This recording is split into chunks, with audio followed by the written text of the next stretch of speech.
Welcome into the Big Little Podcast, everybody. I'm your host, Patrick Previty. That is Andrew Greig. We got a lot of college football to talk about on top of a little bit of the Thursday night matchup from last night. First, we're going to start with Miami versus Florida, college game days site for week 4. Andrew, kick us off.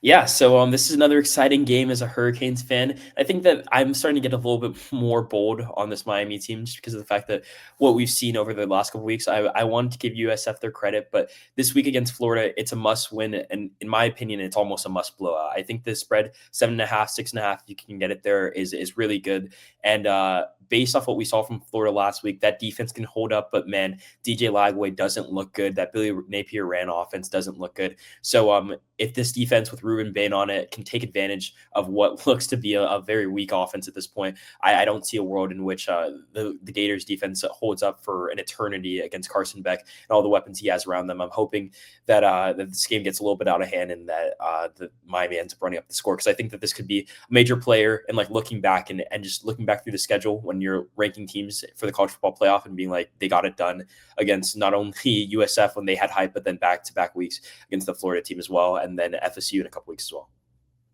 Yeah, I think we're on the same page with Miami, that this team and their ceiling looks to be just about as high as anybody in college football right now. They should be able to take care of the Gators. I definitely would say if this does end up being the team that we think it is, this should not be all that close. Now, I do think Florida's playing hard for Napier. I don't know how that is going to look in week 8 if things continue to snowball for them, but they did play LSU tough despite DJ Lagway throwing 5 interceptions, and that should be accounted for. And there's a little bit of concern with Miami and taking care of the games that we think that they should win. That's been kind of a theme over the last handful of years. But this is a team with a completely remodeled defense that looks like they can send this team to the college football playoff. Carson Beck, outside of those 2 picks in the last game, he's looking like his 2023 self. That's great. And they haven't really missed a beat despite replacing all their pass catchers from last season. This is a really good team. I think they definitely cover the what is it, 7.5 or 8.5 or what? 7.5. Yeah, they cover that in my opinion. I think this has got to be at least a double-digit win for Miami, but I think they'll get it done. Yeah, and I hate to even see the narrative floating around there that Carson Beck's 2 interceptions. Like some people just looked at the stat sheet and were like, "Oh, he's back to his old days." One of those interceptions was very clearly not his fault, where it got tipped up in the air off a receiver that the pass probably wasn't intended for him. There was 2 receivers. One was a little running a shorter crossing route. One was running a higher one. And the shorter one thought it was his. He jumped up for it. It got intercepted, right? The second one, or the first one, was probably a little bit more his fault, but he has been a lot more careful with the football over the course of the season. I don't think that it really is a resurgence of 2024 Carson Beck. And he really has been like slicing up every defense that he's seen so far, including a Notre Dame team that is relatively good. So I'm curious to see how they perform against Florida. And I also just think this is one of those games where you win this game and then you look forward to Florida State, and then the rest of the schedule, it starts like there's a very clear pathway. So you want to get this game checked off your schedule. You want to get the win early, and then from there, it looks like this team could be coasting through the ACC, because the rest of the ACC just isn't looking very good. So we'll see how it goes from here. But this is a team that you can really start to get excited about as a Miami fan, and just in general has all the makings of at least a college football playoff team, and that'd be the first time it's happened in school history. So it's just exciting to watch. Dude, also, I'm a major fan of this running back room. I think that the running backs for Miami are really good, and I think that they'll be able to move the ball on a lot of different teams. The USF felt like they were just outmanned and outmatched in the offensive and defensive lines, and I think that's a really good sign, man. You got Mario Cristobal, in there kind of developing everything that's going on in the trenches, and they can move the ball on just about anybody in the country. Yeah, no, I kind of just doing that to like simulate me getting into stance there. Mario Cristobal, former one of the greatest offensive line coaches of all time, is what they're calling him.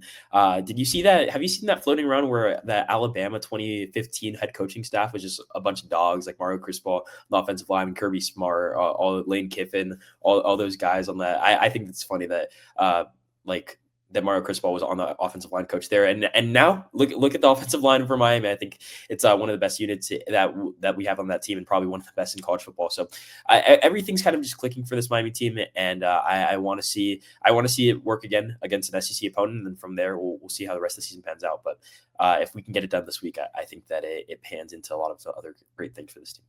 And if DJ Lagway plays like he did at points last year, I think that this could be a little bit closer. I still don't know if he plays well, limits the turnovers, if this is still a game that Florida can win. I do think this Miami team is really, really talented. Also think there's going to be a lot of buzz going into the next couple weeks, especially if they do handle Florida State, about them being higher than 4. Where I think people are going to start noticing, hey, look, their resume is better right now than some of the other teams that are ahead of them, or at least they passed the eye test in a way that maybe LSU doesn't. And I definitely would say that being at number 4 for them right now could potentially in a couple of weeks look like it. Maybe we were wrong. They should have been too. I do honestly believe that they have certainly shown us more than a team like Penn State. Now Penn State gets plenty of chances coming up to prove their number 2 ranking correct, but I think that this is a really, really good team and one of the best in the country. All right. So where do the Miami Dolphins go from here? They just lost Thursday Night Football to the Buffalo Bills.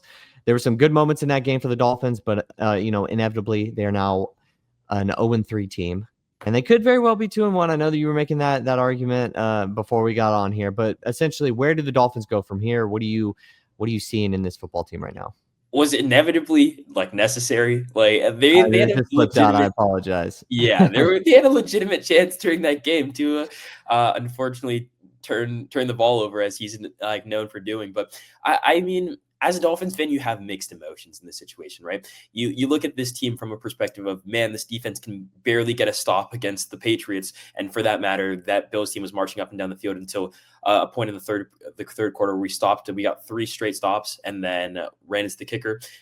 The defense can barely hold up, and the offense, it looks like it's just a bunch of checkdowns. So is this even a brand of football that you enjoy watching as a Dolphins fan? And at what point is it time for change?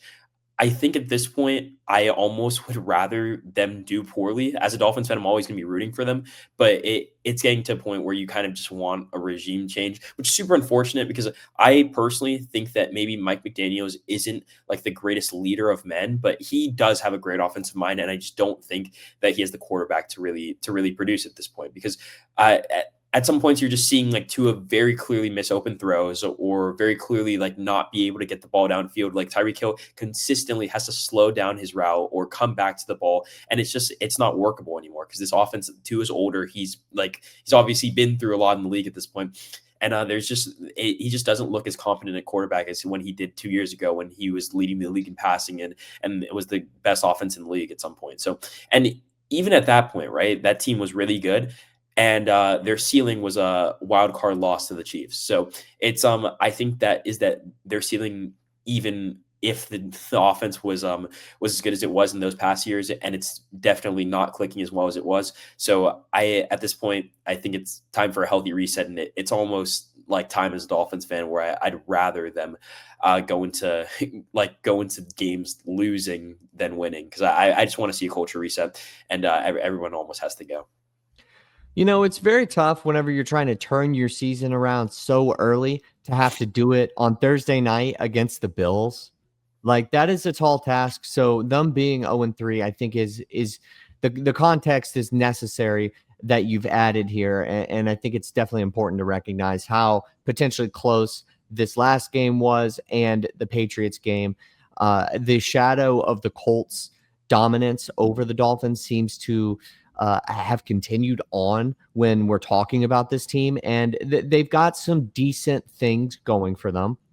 But with that being said, I think we're on the same page here. Reset felt inevitable pretty quickly after week 1. And if it's not going to work, if you're not going to be able to get into the playoffs and try to set yourself up for a run, then as an organization, you probably do have to look at the future and say, hey, what does this look like? We got the Tua contract. Is McDaniels is he the actual answer here as far as head coach is concerned. And I think that they're going to come to a conclusion where neither of those guys are going to be a part of the future. Now, again, I'll play devil's advocate again for the Miami Dolphins. They do have the Jets and the Panthers coming up, so that could be 2-3. And maybe we look at it or like they're turning things around, and a lot more people might come on the boat with us and say that, hey, look, the Patriots and Bills games were a little bit closer than people maybe let it on to be. So that should also be recognized. It's also unfortunate because we are still under that Tua contract, like you mentioned. We gave him an extension not so long ago, and then also all the quarterbacks in this current draft class have not played particularly well in their first couple of games. Obviously, there have been some standout games. Garrett Nussmeier won at Clemson. And Sam Levitt has had his highlight moments at points, but do I really want any of these quarterbacks at this point leading my franchise? And especially because the fact that the Dolphins probably won't have the first pick in the NFL draft this year. Given the Dolphins are bad, but there are levels to being bad, and I think the Browns are probably a level above the Dolphins in that sense. And there's still a couple other teams where I can see the Dolphins finishing higher than, even though in the NFL's last power rankings we were dead last at 32 and then lost again on Thursday Night Football. So maybe a little contradictory, but if you just look at this conference, right, you have Justin Herbert, you have Patrick Mahomes, you have, if you even want to throw Bo Nix over there, over to a Tagovailoa at this point, you also have CJ Stroud, who's looked rocky at points, but I think you still almost take him. You have Joe Burrow, you have Lamar Jackson, you just have so many quarterbacks in this conference that quarterback is the most important position in possibly all of sports, and at least in the NFL. And if you are that far behind the rest of the conference, there's just no way you're going to be competing for it, at the very least playoff spots, and at the very most, competing for what should be the Lombardi. an NFL championship. So yeah, I don't really see where the benefit is in going winning these meaningless games, but I mean, we'll see. I can definitely hop on the train as a Dolphins fan if we're 2-3 going into week 5 and then going into week 6 and we'll see from there. But I don't know. Yeah, I mean, hey, they got the Chargers if they were to be 2-3 in that scenario, but then they get the Browns, so maybe it all evens out for them at that point. I agree with your quarterback take for this upcoming draft. I tell you what, right now it looks bad. And there's a lot of people talking on social media about the different QBs that are coming out, and it just seems like nobody's really all that intrigued by it. This feels like a year that maybe a tank isn't exactly what you want to do. Now, I still kind of push back on the idea of tanking in the NFL. I don't really know how much that actually occurs, but still, not something that you want to end up doing. CJ Stroud, we mentioned he had a bit of a rocky start this year, and then also, last year had a bit of a sophomore slump. Is he still one of the best young QBs in the AFC, or is there now cause for concern? I think this is the point in which you start looking at CJ Stroud and you start thinking you need to see a little bit more, because especially when it's on prime time, it is so much more elevated. And what we've seen from CJ Stroud over the last year and a couple weeks now has just not been very good. You look at making the playoffs his first year and putting up a fight against Kansas City. You think that this could be one of the best quarterbacks in the league for years to come. And then that sophomore slump it does hit quarterbacks, but to be so drastic was a little bit absurd. And it just feels like he's just flat out missing some throws, and he just doesn't look very good. It doesn't feel like this is a team where he can carry on his own. And it's not like he has to do it on his own. That defense came in up clutch multiple times in that Buccaneers game. They made multiple stops. Will Anderson played really well. And they got the ball back to the Texans. Even their special teams unit played very well in that game against the Buccaneers, that is.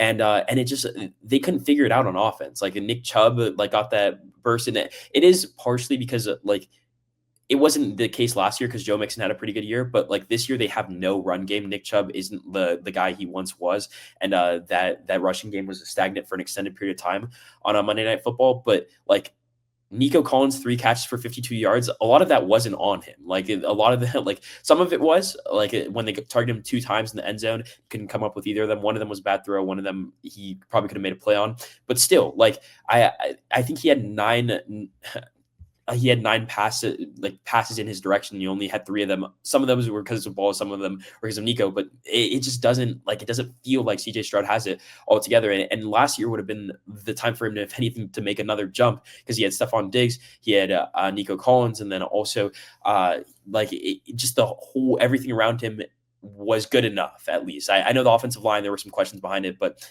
and there still are. But man, it isn't looking good. And like we just mentioned in the Tua conversation, there are just so many quarterbacks in the AFC now that if you start lagging behind, there are some serious concerns, and it doesn't look good, especially because the Colts could be for real in that conference now. Who knows what Trevor Lawrence is going to really look like, but he's made some improvements this year, so we'll see. But the conversation with Nico Collins or CJ Stroud is starting to get a little bit louder for sure.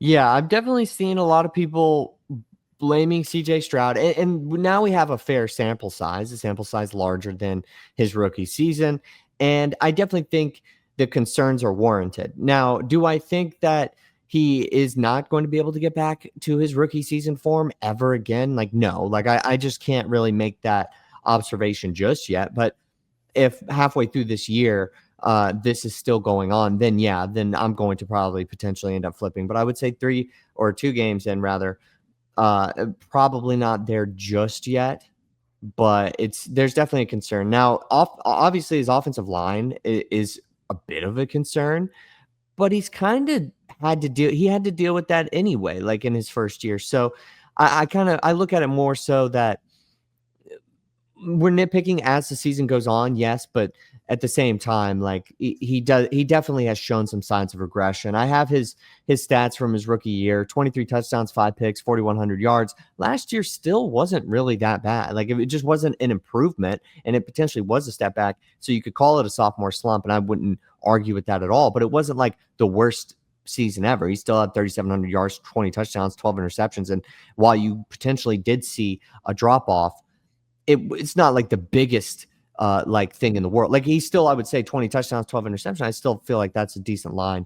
And then this year, obviously, you only got 1 touchdown, 1 pick. That's going to have to be addressed. Yeah, I mean, when it is such a drastic difference from that first year, it is unfortunate too, because the expectations weren't as high on CJ Stroud either. He did have high expectations coming in, but he exceeded them by a lot. So going into that second season, you're looking for a lot more, and then you throw 3 less touchdowns, and then you also throw 7 more interceptions. It's what is going on? What happened? So I feel like that's a lot of what happened with, especially because his weapons improved. His offensive line didn't get any better, but the people that he had to throw around to were better. And then also it's just that division is so bad that them struggling in it is also a cause for concern, because the fact that they could be 0-3 going into week 4 is definitely something. They're underdogs in the game coming up against the Jaguars. If they are 0-3, that is something that can they come back from that division? Possibly, but based off his quarterback play so far, not really. So and there's just so much on that team. There's a lot of talent on that team for it to be wasted like this. I don't want to say wasted, but this shouldn't be an 0-3 team. And it just doesn't look great if they do start 0-3, especially because the defense has done enough where the offense should be looking a lot better than it has been. I still like where they are in as far as which division would you choose to play in? That division is probably one of the higher picks in that hypothetical draft. I still don't like the Titans. I think this year is just going to be, hey, how good is Cam Ward going to be? And then for the Colts, I don't know if I'm buying 2-0. And then they get the Jags this week, who are 1-1, and I don't know if anybody's buying stock in the Jags. It'll have to be a when we see it kind of thing. At the very least, they played the Rams and the Bucks, who are probably going to be 2 playoff teams in the NFC. So unfamiliar, very good teams. You open the season with them. That could be where I see, hey, they have the Jags and the Titans the next couple of weeks. Boom, 2-2. And then you get a real measuring stick against the Ravens. I think that is how this is going to end up. And then the conversation seems to be changing week to week on everything. I think that's probably where we land for the foreseeable future. But if he doesn't improve by the second round against the Jags, which they have midseason, now I'm all ears. Yeah. I think that I would be a little bit more open to that conversation too if those losses couldn't be like directly attributed to CJ Stroud's quarterback play. But both of those games were lost because the offense didn't do enough, which is super Yeah. unfortunate because you look at those defenses and they are relatively strong as well. Like the Bucks and Rams defenses aren't like cupcake defenses, but the every, just everything is working well enough where if the offense plays like how it should have, they win both of those games, and they probably win both of those games rather convincingly. Like especially in that Bucks game, like they had way more opportunities than they should have, and I just don't like. I think that the conversation can flip very quickly as well. Like I'm not writing CJ Stroud off completely, but it is unfortunate to see that like after such a great rookie season, the fall off is so drastic that like he's getting like he can be directly attributed to why they have gotten 2 losses in their first 2 games and are like essentially not have their backs against the wall because you can come back from 0-3, but it is a big deficit to be 3 games down in your first 3 games. So I mentioned the Colts a little bit. I said I'm not buying them at 2-0 just yet, or at least right now. But they're with Daniel Jones. Is that something that is for real, or is that something that you still also need some time to see more from? Yeah, so just like writing people off in the first 2 weeks is dangerous. I think that like giving people too much credit in the first 2 weeks is dangerous as well. I definitely think that this could be a Sam Darnold redemption arc where he goes to a different team, him being Daniel Jones, and just completely like reflourishes his career. But I definitely want to see a little bit more. And I think everybody does, right? Like I don't know that there can be any strong judgments about Daniel Jones being back or not back yet, just because of the fact that he's played well, but he's also played like very terribly as all Giants fans and maybe Brian Dable the most knows. Like he had that one season where they looked like a playoff team. They were like one of the better offenses in the league, and then since then it's just been downhill from there. So, does he have the potential to maybe be a feasible quarterback in the NFL? Sure. Do I want to see more from Daniel Jones? Absolutely, because of the fact that like you just have no idea, and anybody can have 2 games. Remember when Ryan Fitzpatrick was like the league's leader in passing yards, and got off to a 2-0 starter, was wearing his V-neck like all the way, or like somebody else's sweater all the way zipped down. Like that was a fun start for the Bucks. But then how did that season end? Like, or how did halfway through the season end for Ryan Fitzpatrick? We'll see how it goes. Am I even writing off Anthony Richardson playing a couple games at some point in the season? Not completely, to be honest. I need to see more from Daniel Jones, and if it turns into superstar Daniel Jones.